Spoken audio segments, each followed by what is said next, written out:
नाज़रीन अस्सलाम वालेकुम, मैं हूं आपका मेज़बान अदनान हैदर। प्रोग्राम खबर नशर के साथ हम सब हैं मौजूद।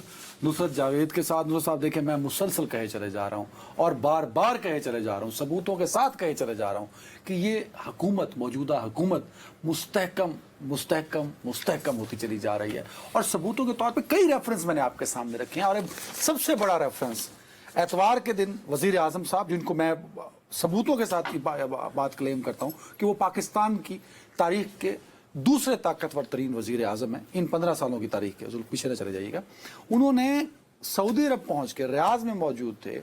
वज़ीर ख़जाना आज के नायब वज़ीर आज़म इसहाक डार साहब उनके साथ थे। उनको उन्होंने नायब वज़ीर आज़म तैनात कर दिया। Thank you very much. इस पे देखें ना, आप देखें ना, आप थैंक यू वेरी, आपकी आवाज में कंफ्यूजन है कि आप उसमें नहीं ना। मैं आपकी तरह के हमारे कई दोस्त सहाफ़ी बिला वजह इस मामले में चेमगोइयां करना चाहते हैं और उसमें भी उज़र निकालना चाहते हैं। हमारे चैनल के एक रिपोर्टर ने वज़ीर कानून से ये सवाल पूछा। वज़ीर कानून का अल्लाह भला करे कि उन्होंने मामला क्लियर कर दिया, तो सारे जो खदशात थे वो उस क्लियरेंस के बाद दम तोड़ गए। असद साहब, मैं इतना चाहता हूँ कि मैं शुरू करने से पहले बात कर लो ना यार प्लीज। आजम नज़ीर तारा साहब ने क्या कहा, असद साहब जरा सुनाइएगा। इसहाक डार साहब को डिप्टी प्राइम मिनिस्टर बनाया गया है, फरमाइएगा। कुछ रिपोर्ट्स ऐसी आ रही हैं कि पार्टी के अंदर इंटरनल रिफ्ट्स का ये इजहार है। ये भी फरमाइएगा कि आइन में इसकी कोई हमें एग्जांपल नहीं मिलती। क्या जरूरत पड़ी इसहाक डार साहब को डिप्टी प्राइम देखिए, मिनिस्टर? पहली बात तो रिफ्ट्स कोई नहीं है। ये डिसीजन प्राइम मिनिस्टर साहब ने अपने दोस्तों से और इत्तेहादियों से मुशावरत के बाद किया, और ये माजी में भी मुख्तलिफ औकात में डेजिग्नेट होते रहे। आज भी दुनिया के 10 से ज़ायद ममालिक में वज़राए ख़ारजा के पास ये एक डेजिग्नेशन है। इसमें उनके पास अथॉरिटी और पावर्स प्राइम मिनिस्टर की नहीं होती। वो रूल्स में उसको असम्बली में भी प्रिस्क्राइब कर दिया गया है, और ना कोई अजाफी बोझ है, कोई वो उसकी तनख्वाह या अलाउंसेस नहीं लेंगे। तो फॉरेन मिनिस्टर मुख्तलिफ मुल्कों में जाते हैं, मुल्क की नुमाइंदगी करते हैं। ट्रेडिशनली ये रहा है पहले भी, तो उसी को रिपीट किया गया, कोई ऐसी बात नहीं। अल्लाह भला करे। अब मैं आपको अच्छा बस अब हो गई। मैंने आपको ये इंतहाई तहम्मुल से मैंने सुन लिया है। मैंने इस मौजू पर बात ही नहीं करनी थी। अब मैं इस मौजू पर बात करूंगा। बकौल तुम्हारे वजीर कानून साहब ने जवाब दे के तो उन्होंने तमाम खदशात दूर कर दिए हैं। हालांकि मुझे इस मौजू पर नहीं आना था। मेरा आज का पहला मौजू हर सूरत में गंदुम की खरीदारी तो हमने किया। हमारा साथ प्रॉब्लम ये होता है कि जब हम लोग फिर चीखते चिल्लाते हैं ना कि जी मेन स्ट्रीम मीडिया से लोग क्यों उकता गए हैं, क्यों रेटिंग्स नहीं मिल रही, क्यों सोशल मीडिया पे एतबार हो रहा है, उसकी वजह यह है कि जो आवाम के वसी तर हिस्से के जो मामलात और मसाइल होते हैं उन पे हमें जहां बात करने का मौका भी मिले, हम खौफ से दबक कर वो भी नहीं करते कि मेरी रौनक लगी रहे, मैं टीवी पे आता रहूं। आ गई समझ? सुनो मेरी बात। हमने गंदुम पे बात की, फरियाद की। उस फरियाद के बावजूद आज लाहौर में क्या हुआ है? बहरहाल पुलिस का और किसानों का पकड़े गए। यार बाकायदा एक मुकाबला की कैफियत आई है ना, नहीं आई? हाथापाई तक गए। अच्छा, अब उस दिन हमारे जो किसान रहनुमा आए थे पाकिस्तान वो हमें ये बता कर गए थे, खोखर साहब, खोखर साहब। उनकी वजीर आला साहिबा से मुलाकात हो गई और उन्हें उम्मीद थी ये मामला खत्म हो जाएगा। उसके बाद ये कजिया ये हो रहा था कि साहब फंड्स मुयस्सर नहीं है। तो सऊदी अरब रवाना होने से पहले वफाकी काबीना के जरिए शहबाज साहब ने यह भी इंश्योर कर दिया जी कि अगर पैसे वैसों का मामला है तो वो भी हल हो गया। तो फिर ये नौबत क्यों आ रही है? इस मुल्क में अटक से लेकर रहीम यार खान तक कितने खानदान इस वक्त अपनी आंखों के ऊपर जो है घौंसे देकर रो रहे हैं, करोड़ों होंगे, कि यार हमने किस बुनियाद पर गंदम उगा ली। कम अज कम खर्चा तुमसे ज्यादा, तुम बहरहाल एक जरिए खानदान से ताल्लुक रखते हो, एहसास करो यार। तुम जानदारी से अपने हाथ रख कर बताओ एक मन पे कितना खर्चा आता है? सर एक मन नहीं, मैंने उसने आपको एकड़ का निकाल के बताया था ना। अगर 45 मन आपकी फसल निकले और वो 3900 रुपए बिके तो 1,80,000 रुपए निकलते हैं, और खर्च आता है आपका 1,72,73,000। अल्लाह आपका भला। आपको 7,000 अगर 3900 रुपए बिके, मेरा पॉइंट जो नहीं बिक रहे, आरती 3100 दे रहा है, अल्लाह भला करे, फिर आपको लॉस है। अच्छा, आप क्यों गाते हैं कि जिम्मेदार बेचारा पुरानी वजह कहता कहता मेरा भड़ोला भरा रहना चाहिए, मेरे जो मुजारे मेरे लिए काम करते हैं उनके भी भड़ोले भरे रहने चाहिए, ताकि दाने वो जो हमारे यहाँ है कि जिसे कार दाने होते कमले भी सियाने। जब किसान को, इतनी बड़ी तादाद को जो आपकी आबादी का है, उसको अबैंडन कर दे, और हम ना अपने हाथ ये टाइयां लगा के बैठे हुए एंकर भी उनकी बात ना करें, हम ये देखें कि अभी चस्का फरोशी किस बात पे होगी, तो फिर यही होगा। भाई मरियम साहबा ने उनको तसल्ली दिलवाई, इम्प्लीमेंट क्यों नहीं किया हुआ? मामला कहाँ खराब भाई है? साहब, मामला ये है कि ब्यूरोक्रेसी के ऊपर कंट्रोल, उनके जरिए काम लेना वो हम भूल चुके हैं। एक और एलिमेंट भी तो है ना, आप कहते हैं कि जमा तफरीक भी तो सीधी कीजिए ना। हुकूमत के पास अब गंदुम पड़ी है जो उन्होंने इंपोर्ट की थी, वो भाई कहाँ साहब, करें? तो वो जिन्होंने इंपोर्ट की थी बगैर जरूरत के, या तो फिर उनको घसीटो फिर एहतसाब में। उनको कैसे घसीट सकते हैं? आप क्या बात कर रहे हैं? उन्होंने ताकतवर तरीन शहबाज शरीफ साहब से वो ज्यादा ताकतवर तो हैं। बस फिर अच्छा, अब आ जाओ इनका। मैं जी तुम्हारे वो कहते हो ना खदशात खत्म हो गए, वो तो हो गया। ना। मेरा एक छोटा सा सवाल है, बराह मेहरबानी मुझे उसका जवाब दे। मैंने देना? आपने दे। मुझे ये बताइए कि इसहाक डार साहब को आपने वाकई एक मामूल की कार्रवाई के मुताबिक सिर्फ इज्जत और तौकीर देने के लिए डिप्टी वजीर आजम का लाहिका लगाना था, एक बैज लगाना, तो वो इतवार छुट्टी का दिन, आप सऊदी अरब में हैं, क्यों नहीं, अब यहाँ आके देते थे? नहीं, वो तो नोटिफिकेशन एतवार को हुआ ना, प्राइम मिनिस्टर प्लीज पहले हो चुके थे। अच्छा, पहले ही हो चुके। हाँ। तो उन्हें क्या यानी कि ये फोन उठाकर किसी को बताने के लिए कि नोटिफाई करें, क्यों यानी कि गलत बात कर रहे हो? अच्छा, आपको एतराज सिर्फ एतवार का? मैंने ट्वीट भी पढ़ा आपका, नहीं पढ़ लिया मैं। मुझे मुकम्मल एतराज है। नंबर 1, क्यों पाकिस्तान, इस्लामी जमहूरिया पाकिस्तान, दुनिया की वाहिद एटमी ताकत कहलाने वाले मुल्क का वजीर खजाना खारजा होना, क्या ये एजाज से कम है कोई? लेकिन अब आप थोड़ी सी ज्यादा Please. हो रही है। वजीर Give me a break। मसला असल में ये है कि ये फर्ज कर लिया गया है कि जी नवाज शरीफ साहब मौजूदा हुकूमत की ओनरशिप लेने को तैयार नहीं। बात खुल के करो। ये फर्ज कर लिया गया है कि जो लोग मुस्लिम लीग में उनके करीब हैं, असकिस्म राना सनाउल्लाह साहब या जावेद लतीफ साहब या दस्तगीर खान साहब, वो हर दूसरे दिन जो इंतखाबात हुए और उसके इंतखाब के नतीजे में जो शहबाज शरीफ साहब की जो हुकूमत बनी है, उसकी साख पर सवाल उठाते रहते हैं, क्योंकि वो इलेक्शन हार गए। तो इस सबका डिप्टी प्राइम मिनिस्टर से उनका ये ताल्लुक है कि जी मियां साहब भी उखड़े हैं।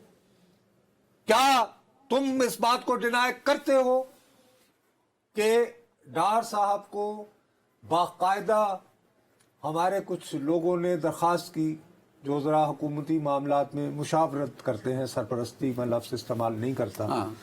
ठीक है ना सर, निगहबान, कि सर आप जो हैं डार साहब को कहा कि जी ये मियां साहब क्या करने जा रहे हैं चीन, तो आपने खबर भी थी। पहले परेशानी हुई, उसके बाद ये कहा गया, हालांकि ईरानी सदर यहां मौजूद, कि सर आप ऐसा करें उनके साथ जाएं, और बाकायदा जो है वो मियां साहब जो हैं वो एक निजी दौरे पे गए, आपने बताया, और वो गए और वो अपने यानी कि नवासी तो आप इसको को और कहते हैं कि अपने, रूसी रन वाला रवैया है उनका, तो वो खैर मैं इस तरह अब के, वो मान जाएंगे, मतलब चलिए इस एक्ट में मान लेता हूं आपकी बात में। अब ये फर्ज कर लिया गया है कि चूंकि वो अपने आप को फास्ट रखे हुए हैं, तो आप ढार साहब को, अगर मैं कहता हूं जी कि आप ढार साहब को 200 मन का हार रोजाना पहनाने शुरू कर दें देवताओं की तरह, उससे नवाज शरीफ का क्या लेना देना? और वैसे भी उसका भाई वजीर आजम, बेटी वजीर आला, उसको और क्या चाहिए? मैं वही कह रहा हूं कि जो शख्स अपनी बेटी के अटक से रहीम यार खान तक फैले पाकिस्तान के सबसे बड़े सूबे की वजारत आला से खुश ना हो, बकौल ऐसे लोगों के जो ये ऐसी बातें फैला रहे हैं, हाँ। जो शख्स अपने सगे छोटे भाई से बरादर असगर के वजीर आला बनने से खुश ना हो, हाँ। वो डार साहब को डिप्टी वजीर आजम बना देने से क्यों खुश हो जाएंगे भाई? क्यों? तो ये लोग क्यों ये सोचते हैं? आपने कहा ना कि लोग कुछ लोगों का ये मानना अरे है। भाई, लोग जब आपके पास, मैं कहता हूं कि इस वक्त मैं दिलो जान से, कोई मेरे ऊपर ये इल्जाम लगा सकता है कि मैं अपोजिशन का आदमी हूं या मैं इमरान खान को यानी लाना चाहता हूं हुकूमत, कोई भी कोई जी होश आदमी कह नहीं, सकता है? बिल्कुल नहीं। मैं कहता हूं फर्ज करो मुझे आज बेहतरीन मुराद के साथ इस हुकूमत की तर्जुमानी पर फायज किया जाए, तो खुदा की कसम से मेरे पास एक आर्गुमेंट नहीं है جس کے ذریعے میں کہہ سکوں کہ جی ان بنیادوں پر ڈار صاحب کا وزیر خزانہ بنانا یعنی کہ ڈپٹی وزیر اعظم بنانا ویسے آپ کو ان پہ اعتراض ہو رہا ہے، وہ چوتھے نائب وزیر اعظم اس ملک کی 77 سالہ تاریخ کے. بھائی صاحب بیگم نصرت بھٹو ہے، یہ نہیں ہے، وہ تھی ایک زمانے میں. چودھری پرویز الہی صاحب تھے اس وقت جب کہ حکومت ان کی جا رہی تھی، جب ایم چھوڑ کے جا رہی تھی تو چودھری پرویز الہی صاحب کو آصف زرداری صاحب نے جو ہے نائب وزیر کیا میسج دیا تھا ڈپٹی وزیر اعظم بنا کے چودھری پرویز الہی کو. ایک طرف ایک کہانی یہ تھی کہ جو مبینہ قاتل نام لیے گئے تھے جن کے، ان میں سے ایک نام چودھری پرویز الہی صاحب کا بھی شامل تھا یا نہیں محترمہ بے نظیر بھٹو کے قتل کے. اور نوبت میں اینجا رسید کہ جب ایم کیو ایم کی دوری سے یہ خطرہ ہوا کہ جی پیپلز پارٹی کی حکومت جا رہی ہے تو آپ نے پرویز الہی صاحب اس قاتل لیگ کو اس کو آپ نے ڈپٹی وزیر اعظم بنایا تو لوگوں میں کیا میسج گیا کہ یہ کمزور حکومت ہے. وہ آپ ٹھیک ہے، وہ ریفرنس ہے، لیکن اسحاق ڈار کے نائب وزیر اعظم بننے سے یہ میسج گیا ہے کہ نواز شریف گروپ کو یا نواز شریف کو رام کر لیا گیا. نہیں سر، میں سمجھانے کی آپ کو کوشش کر رہا ہوں کہ میسج چونکہ آپ کے پاس، میں نے آپ کو بتایا ہے کہ اس حکومت کا بہترین ترجمان اعظم نذیر تارڑ نے بھی کیا اپروچ رکھی ہے. وہ جی کیا قیامت آ گئی جی، اس میں تو نہ اضافی خرچہ ہی نہیں ہوگا. یار خرچے کی بات نہیں ہے، سوال یہ ہے کہ آپ کو اجرت کیا تھی. اچھا چلو مجھے بریک پہ جانا ہے. نہیں بات یہ چلی کہ صاحب وہ لوگ کہہ رہے ہیں کہ جی وہ تمام لوگ جنہوں نے کیئر ٹیکر گورنمنٹ میں بڑا کردار ادا کیا ان کو ریٹین کیا گیا، نوازا گیا ان کی حب الوطنی کی وجہ سے. سرفراز بگٹی چیئرمین ہو گئے بلوچستان کے، محسن نقوی صاحب دونوں جماعتوں کے ووٹ لے کر جو ہے پھر وزیر داخلہ بھی بن گئے، اور انہوں نے دونوں میں سے کسی ایک جماعت میں کوئی اس قابل نہیں سمجھا کہ اس میں شامل ہوں. پاکستان کی سب سے اور اب فرمائش آ رہی ہے کہ جناب ایک وزیر اعظم بھی تو ہوتے تھے کاکڑ صاحب، ارے ان کو بھی تو کچھ دیکھیے. وہ وزیر خارجہ ہو رہے ہیں. ایسا ہو سکتا ہے. اچھا، اور محسن نقوی صاحب سب سے بااختیار ہے، دیکھا نا اپنی حسن کا آئی جی مریم بی بی کی مخالفت کے بعد بھی لے کر دیا. تو ثابت یہ کرنا کہ نہیں، طاقت کا مرکز اب بھی ہم ہیں. اور دیکھو ساڈی خاندان دے ڈار صاحب جو پہلے نگران تھے وہ اب جو ہے ڈپٹی وزیر اعظم بھی ہے.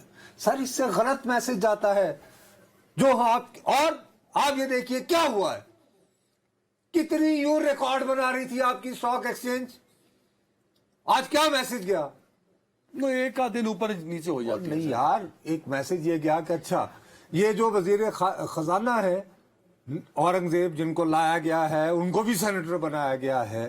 اب پتہ نہیں وہ مسلم لیگ نون میں شامل ہے یا نہیں ہے، وہ پارٹی ڈسپلن میں ہے یا وہ بالا تر ہے محسن نقوی کی طرح. ٹھیک ہے نا جی یار، بٹ انڈر امبریلا تو ہے نا سر. اگر ان کے ساتھ تو پھر ان کا ٹائٹل کر دے وزیر برائے امور مذاکرات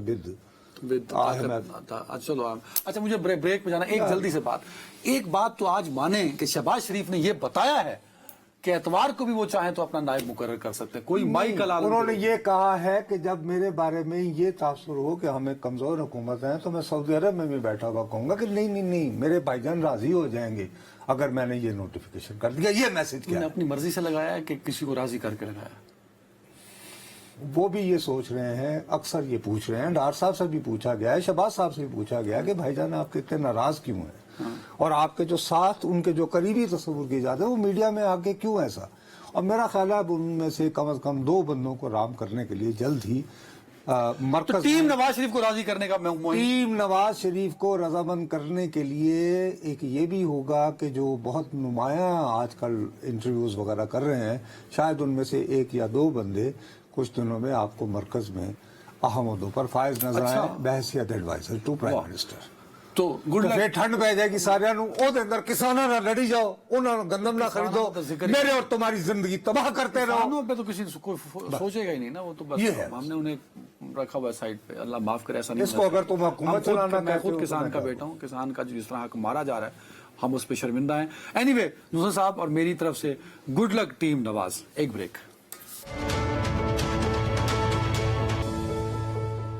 ویلکم بیک. نصرت صاحب آئی واز سو ایکسائٹیڈ جب مولانا صاحب آج فلور پہ کھڑے تھے. آئی وش کہ میں وہاں ہوتا اور ان کو میں سنتا. تو آپ نے آف کورس غور سے سنا ہوگا کیونکہ بڑے عرصے بعد لگ بھگ 6-7 سال بعد ان کو یہ موقع ملا ہے. لیکن ان کی تقریر سننے کے بعد مجھے لگا ہے کہ وہ کہیں شاید کچھ بہت خدشات کا اظہار کر رہے تھے اور جمہوریت پر کوئی انہیں کو خاصا اعتبار رہا نہیں. مطلب مجھے یہ فیل ہوا, آئی ڈونٹ تھنک کہ میں آپ کا کہنا بالکل بجا ہے, آپ کے آبزرویشن سے میں ٹوٹلی ایگری کرتا ہوں, اور یہ ایک بہت پریشانی والی بات ہے. دیکھو میں پھر وہی کہہ رہا ہوں, آج جو تماشا ہم لاہور میں دیکھ رہے ہیں, یعنی مجھے سمجھ نہیں آ رہی کہ اس حکومت کو کیا ہوا ہے کہ یہ سمجھ نہیں رہی کہ لوگوں کے دلوں میں کون سے سوالات ابھر رہے ہیں, کیا گراؤنڈ سچویشن ہے. اور یہ کہ جی میاں صاحب ناراض ہیں, انہیں رضامند کرنے کے لیے جی اسحاق ڈار صاحب کو ایک اور تمغہ لگا دیا گیا ہے خواہ کا, جو جس کا حاصل نہ وصول, خواہ کا ایک شوشہ. بھائی اس کا کوئی یہ بچگانہ بات ہے. ٹھیک ہے, اب بار بار ہم کہے چلے جا رہے ہیں. دیکھیے اس ملک میں اگر آپ نے لوگوں کو مذہبی انتہا پسندی کی جانب جانے سے روکنا ہے تو ضروری ہے کہ آپ ان کو یہ بتائیں کہ نہیں بھائی یہ جو جمہوری نظام ہے یہ آپ کے مسائل کو ایڈریس کرتا ہے. مولانا صاحب جو باتیں کر رہے ہیں وہ تو یہی کہہ رہے ہیں نا. دیکھو نا, ان کے والد مرحوم مولانا مفتی محمود نے آئین پاکستان پر دستخط کر رکھے. اب تمہیں یاد ہے میں انتخابات شروع ہونے سے پہلے میں تم سے کہتا رہا, میں نے کہا کہ یار عدنان گزارش یہ ہے کہ لوگ یہ بات سمجھ نہیں رہے ہیں کہ 72 صفحات پر مشتمل قرآن و حدیث کے حوالے دے کر جمہوریت کے بارے میں جو کچھ لکھا گیا ایک بین الاقوامی یعنی کہ اثر و رسوخ کی حامل انتہا پسند تنظیم کی جانب سے وہ فرد جرم تھی مولانا. وہ جو داعش نے لکھا, ٹھیک ہے, میں نے کہا یار یہ بہت خطرناک بات ہے.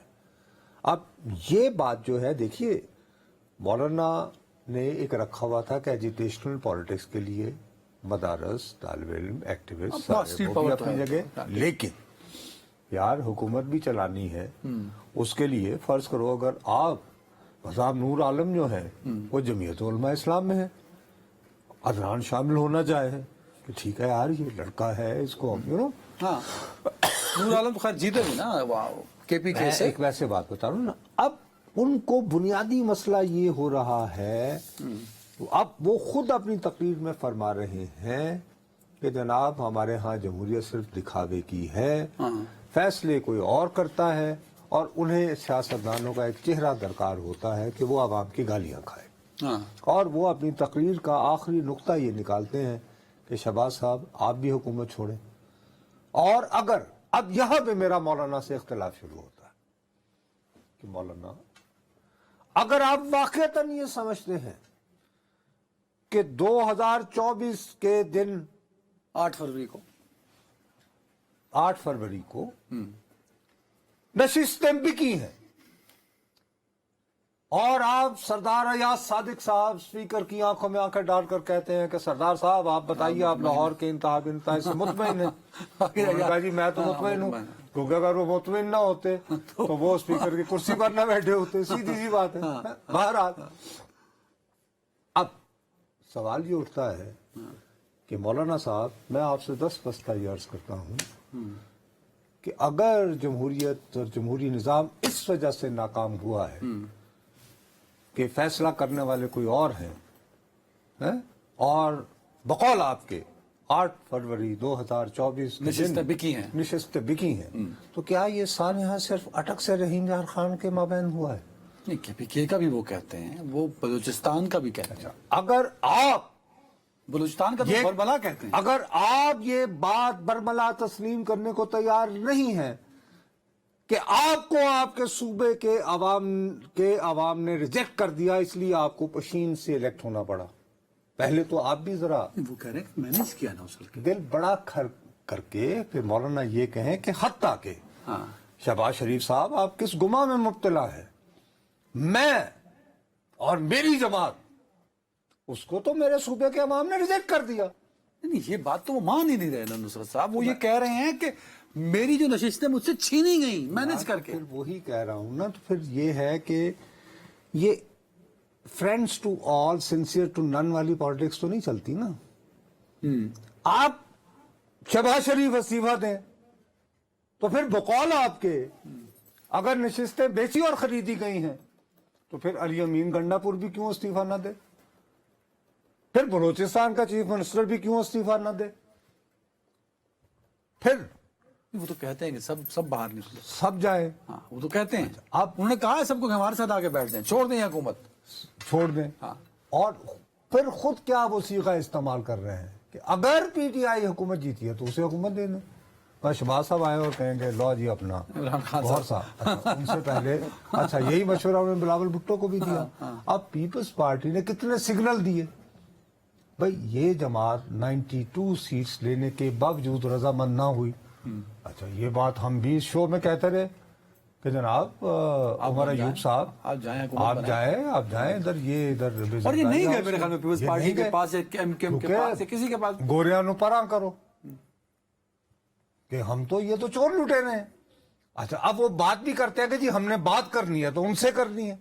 تو بھائی معاملہ اگر آپ اور ان سے ہے، اور یار پوری دنیا سمجھتی ہے میں لفظ ان کہہ رہا ہوں تو ان کیا ہے. آج اسٹیبلشمنٹ پہ بھی پیپ چل رہی تھی جب مولانا کہہ رہے تھے، تو اس لیے آپ یہ بھی نہ کہیں. نہیں تو آپ مہربانی وہ کہہ رہے ہیں کہ کمیٹی بنا دی لیکن ان ہم سے بات نہیں کرنا چاہ رہے.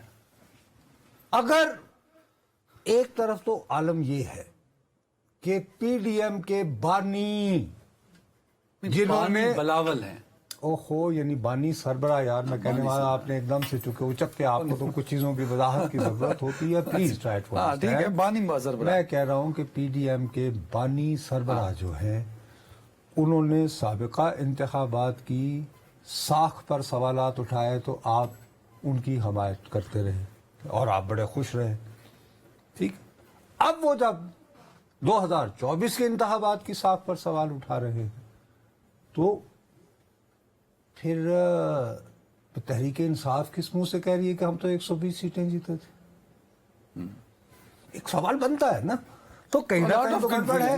اچھا اب اس تمام کنفیوژن کی صورتحال میں جبکہ عوام کے مسائل بڑھ رہے ہیں، کم نہیں ہو رہے، آپ کا کسان آپ سے ناراض، یہاں کسان ناراض ہے، کے پی کے میں عام شہری پریشان ہے دہشت گردی کی اب وجہ سے. کتنے دنوں سے یاد ہے آپ کو فخر کاکا خیل کو ہم نے تفصیل سے لیا. ہمارے لوگ بھی دیکھنے والے، میں معافی چاہتا ہوں، اس میں ہم گناہ گار ہیں، ہم نے چسکا فروشی پہ ڈالا. کتنی تفصیل سے ہم نے اپنے لوگوں کو فخر کاکا خیل کے ذریعے کتنے دنوں سے یہ بتانے کی کوشش کر رہے ہیں کہ صاحب آج کل ڈی آئی خان میں کیا ہو رہا ہے. آج مولانا فضل الرحمان جو خود ڈی آئی خان کی نمائندگی کرتے رہے ہیں بارہا، وہ کہہ رہے ہیں کہ جی اس شہر میں مغرب کے بعد جو ہیں تھانے بند ہو جاتے ہیں. وہی کہتے ہیں کہ خیبر پختونخوا اور بلوچستان کے بہت سارے اضلاع میں اسٹیٹ ریٹی موجود نہیں ہے. آپ کو یاد ہے اس دن فخر کاکا خیل نے بھی ہمیں کہا تھا کہ جی یہ جو کسٹم افسران جن کی ٹارگٹ کلنگ ہو رہی ہے، پولیس کو یہ کہا گیا ہے کہ آپ ضرورت سے زیادہ آگے بڑھ کر ان کو پروٹیکٹ نہ کریں، ان کو کہیں کہ وہ کچھ حدود میں رہیں، ورنہ ہم آپ کا تحفظ نہیں کر پائیں گے کیونکہ کسٹم افسران کی تو اپنی. اچھا ایک بریک پہ جانا. مولانا کے زخموں پہ مرہم کون رکھے، کس کے پاس ہے وہ مرہم، اور مرہم ہے کیا؟ اب میرا خیال ہے کہ یہی رہ گیا ہے کہ وہ ابھی کچھ ہے نہیں دینے کو. دیکھو بھیا اس وقت سیدھی سی بات ہے، اگر اس وقت تم یہ بات کرو کہ اب یہ گورنمنٹ کا چل چلاؤ ہے تو آپ تو بجٹ نہیں بنا سکتے. آئی ایم ایف سے آج اجلاس ہونا ہے آپ کو، آپ یہ دیکھو نا، سیدھی سی بات ہے. 30 سیکنڈ ہے میرے پاس. بھیا ابھی تو یہ جو کچھ بن گئی ہے کھچڑی، فی الحال اس سے گزارا کرنا پڑے گا.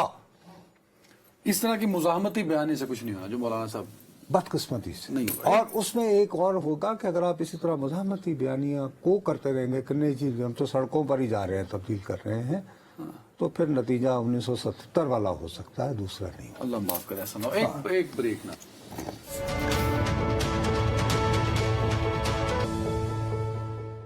Welcome back. نصرت جاوید صاحب آج اسلام آباد ہائی کورٹ میں سماعت میں پھر 6 ججز کا خط جو ہے دیٹ واز ویری امپورٹنٹ. کچھ ڈیولپمنٹس بھی ہیں. عامر عباسی صاحب ہمارے ساتھ ہیں، میں نے آپ کو زحمت دی. عامر بھائی، ایک تو یہ 5-5 لاکھ جرمانہ ہوا 3 اداروں پہ، وہ کیوں ہوا؟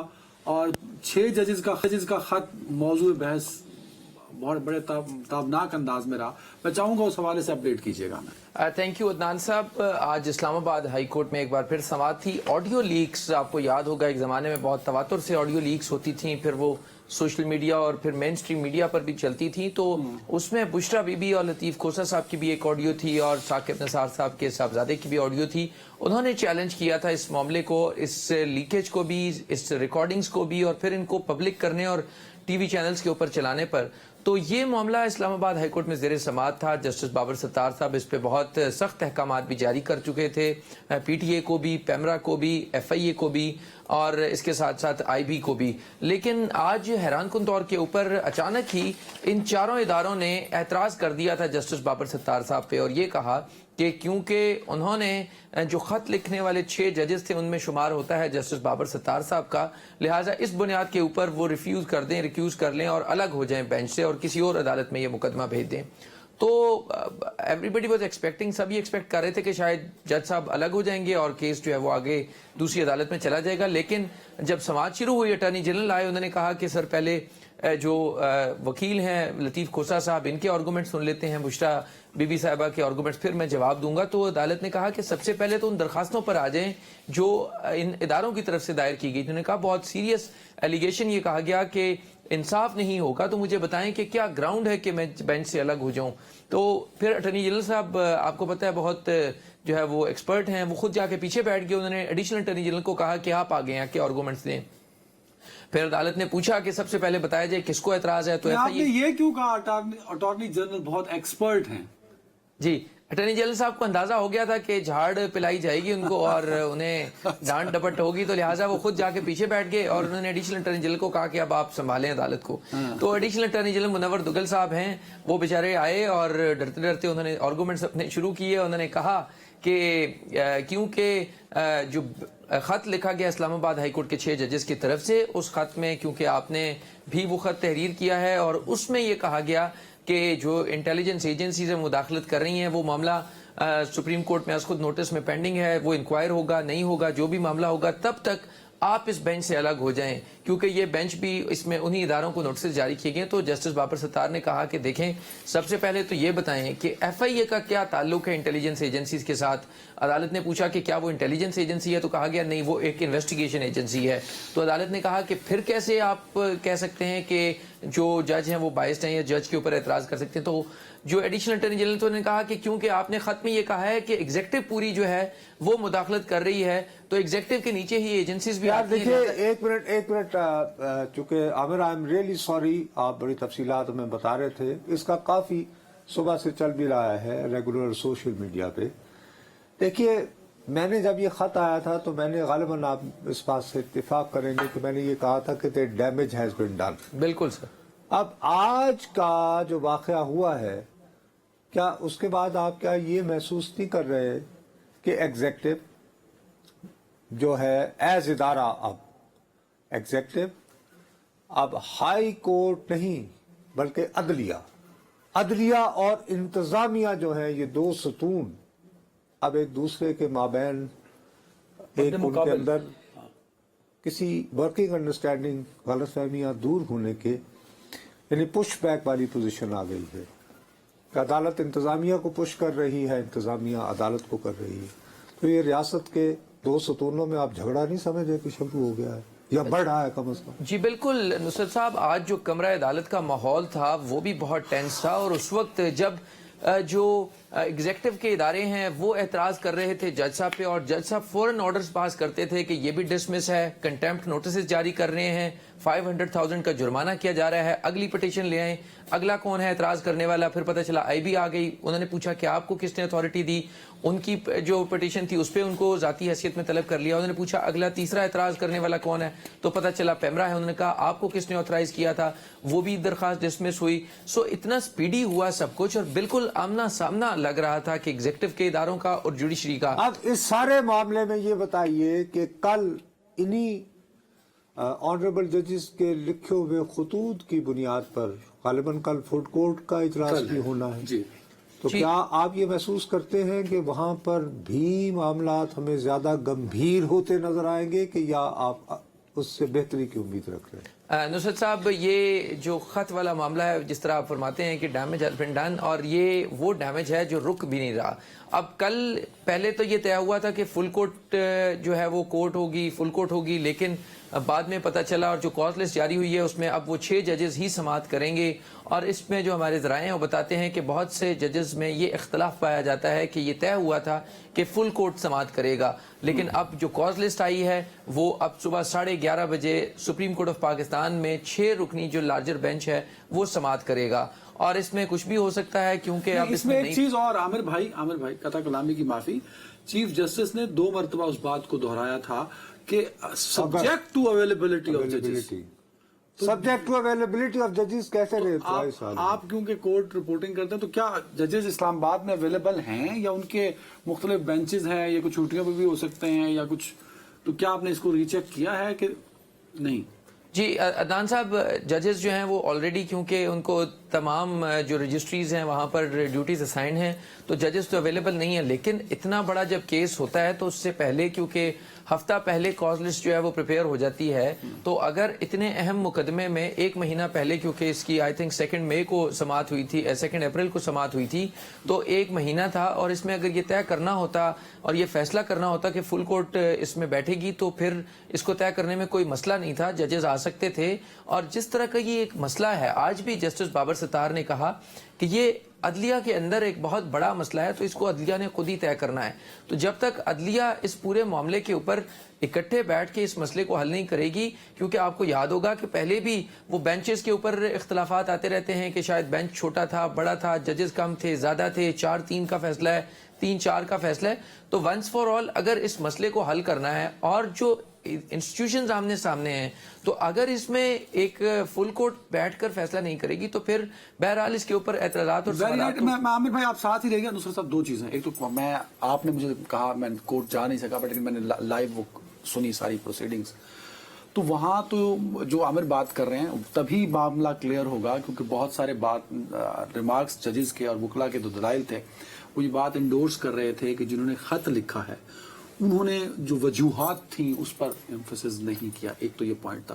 दूसरा ये था, जो बार बार आप बात करते हैं, मैं वो समझ नहीं पाता वो बात। आप कहते हैं डैमेज हैज बीन डन, ये बात आपको पता है, ये बात मुझे पता है, आप आदमी को ये क्या उनको नहीं पता? नहीं, मेरा सवाल कुछ और है।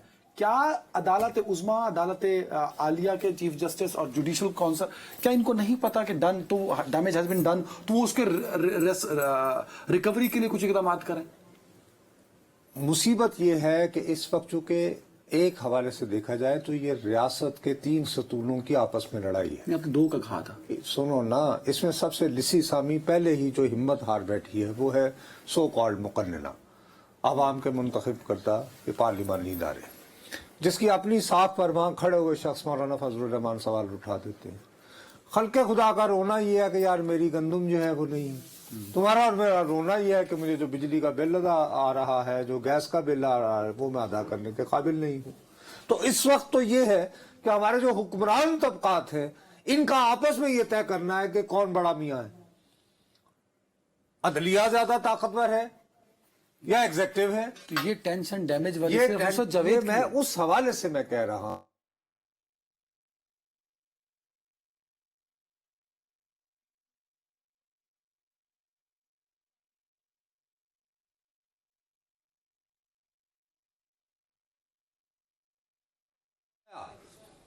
लेकिन ये इसका आखिर हमें कहां लेकर जाना है, ये है इंपॉर्टेंट सवाल, वो मैं कर रहा हूं। उसमें मेरा ख्याल है कि ये खदशे का इजहार कर रहे हैं। आमिर, यू कैन कंफर्म, आप कुछ इस खदशे का इजहार कर रहे हैं कि मौजूदा सूरत हाल में अगर सिर्फ 6 जजों पर मुश्तमिल बेंच रहा तो शायद इसके जरिए मसला हल नहीं हो पाएगा, खुदा नखास्ता। आप यही कह रहे हैं ना? शायद 30 सेकंड आमिर भाई। जी नुसरत साहब, अब तक की जो इतलात हैं और जो हमने रिमार्क्स भी देखे, जो ऑब्जेक्शंस भी, और जो जस्टिस अतर मिनल्ला साहब ने, आपको याद होगा, उन्होंने इजाफी नोट भी लिखा और उन्होंने पैराग्राफ 12 से इख्तलाफ भी किया। तो अभी तो इस 6 मेंबर बेंच के अंदर भी इख्तलाफ है, तो ये तो लगता है कि ये चीज़ें ज़्यादा जो है वो इख्तलाफ की तरफ फुल कोर्ट अगर होगा तो जो एतराज़ात है या कुछ लोगों के तहफ़्फ़ुज़ात हैं, जो डैमेज हैज़ बिन डन वाली कहानी है, वो किसी सिमत तभी लगेगी ताकि पूरे फुल कोर्ट को उसका उस पर एतमाद भी हो और बात सुन भी सकें और अपना पॉइंट भी सामने रख सकें। अपना बहुत ख्याल रखिएगा। अदनान हैदर, आमिर अब्बासी और नुसरत जावेद को इजाज़त दीजिए। अल्लाह हाफ़िज़।